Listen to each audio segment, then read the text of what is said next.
exclusively in the House of Representatives. Article 6, Section 24 of our Constitution. Bibig sabihin dun po sa mababang kapulungan.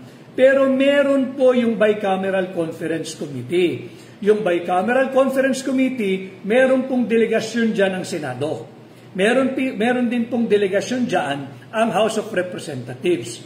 Sila po ay uupo lamang to reconcile kung meron man conflicting figures doon sa panukalang budget na gagawin po nilang General Appropriations Bill pag sila ay nagkasundo-sundo na. Subalit ang nagiging problema, pakialamero po itong Vice-Cam.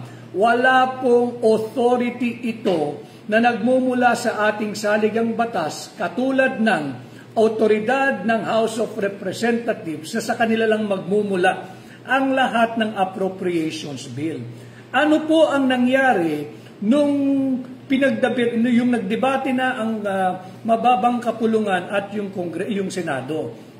Natapos na po yan, reconciliation na lamang po yan, December 11 nga po yata, naganap yung Vice-Cam na yan, at yan dapat titingnan lang. Yung mga ire-reconcile lang, pagkakasunduin, pagtutugmain, yung mga halaga, yung mga numero, yung mga items dyan sa appropriations bill na hinihingan natin ng funding. Yun lang po ang trabaho ng Vice-Cam.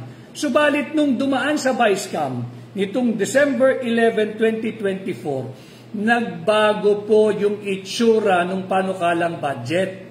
Yan po ay unang-una na basihan sa pagiging unconstitutional ng 2025 budget. Sapagkat hindi na po ito yung panukalang budget na hiningi ng tanggapan ng Pangulo.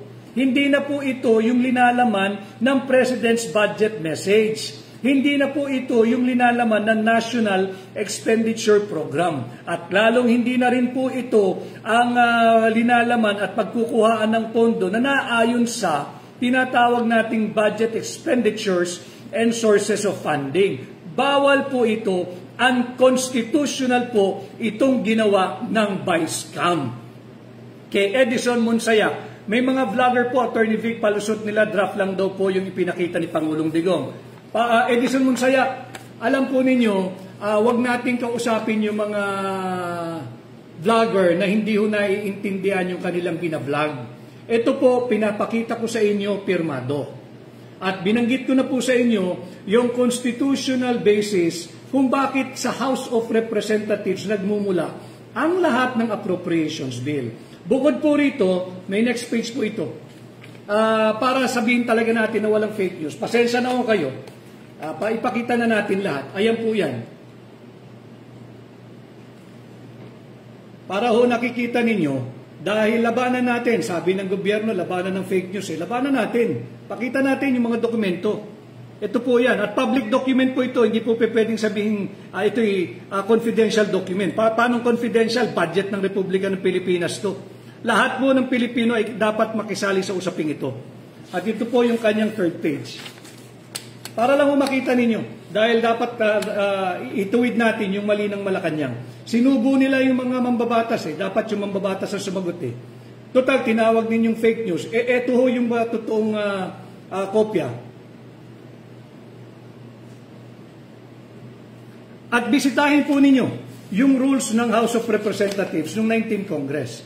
Meron po dyan, malinaw po dyan, na kapag pinal na yung committee report, pipirmahan po ito ng mga miyembro ng committee involved. In this case, yung Vice-Cam. Pipirmahan po ito ng chairman ng mga komite. Nung Finance Committee ng Senado, pirmado. Yung chairman po ng appropriation ng House of Representatives, pirmado. Ito po yun Pirmado po, ayan po, sa ibabaw. Yan po yung mga pinuno ng Senado at pinuno ng House na panel. So, bakit ka pipirma ng isang pinal na dokumento na punong-puno ng blanco? Malinaw po dito At ito po ay hindi inosenteng papel. Malinaw din po diyan sa pagbabalangkas ng budget. Kaya po may mga record na ganito. Dahil ito po ay may evidentiary value sa batas. Evidentiary value. Ibig sabihin, kapag ka meron pong illegalidad, kagaya ng may blanco po rito, may halaga, may blanco, pag yung amount dito ay nag-iba, pwede pong magbigay daan yan sa isang criminal case. Katulad ng halimbawa lamang, falsification of a public document. Bakit falsification? Sapagkat malinaw po, binanggit ko sa inyo, tanging ang House of Representatives lamang ang merong malinaw na mandato to the exclusion of all other bodies na magsimula ang kanilang appropriations bill. Hindi po sinabi ang Vice-Cam. Wala pong authority ang Vice-Cam. Bakit po na blanco? Hindi ba? Kaya sabi ko sa inyo, unang-una, unconstitutional na nakialam yung Vice-Cam. Kaya Irene, Maita, pinagluloko nila ang mga Pilipino. Salamat na lang at maraming